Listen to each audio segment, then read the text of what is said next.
Psalm 78 continued. He gave them the grain of heaven. Men ate the bread of angels. He sent them all the food they could eat. He let loose the east wind from the heavens, and led forth the south wind by his power. He rained meat down on them like dust, flying birds like sand on the seashore.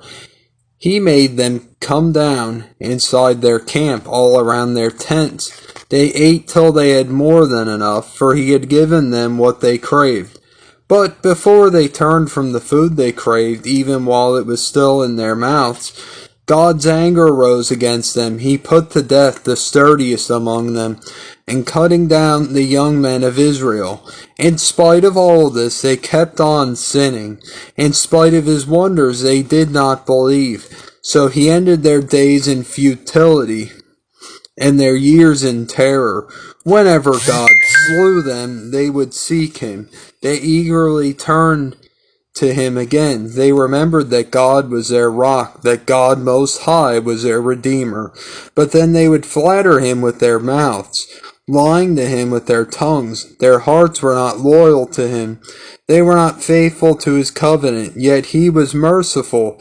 He forgave their iniquities and did not destroy them. Time after time he restrained his anger and did not stir up his full wrath.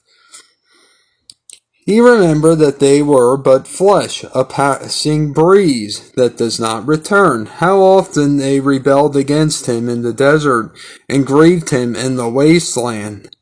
Again and again they put God to the test. They vexed the Holy One of Israel. They did not remember his power, the day he redeemed them from the oppressor, the day he displayed his miraculous signs in Egypt, his wonders in the region of Zoan.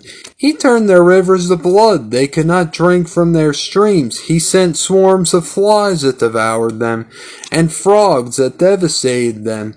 He gave their crops to the grasshopper, their produce to the locust. He destroyed their vines with hail, and their sycamore figs with sleet. He gave over their cattle to the hail, their livestock to bolts of lightning. He unleashed against them his hot anger, his wrath, indignation, and hostility. A band of destroying angels. He prepared a path for his anger.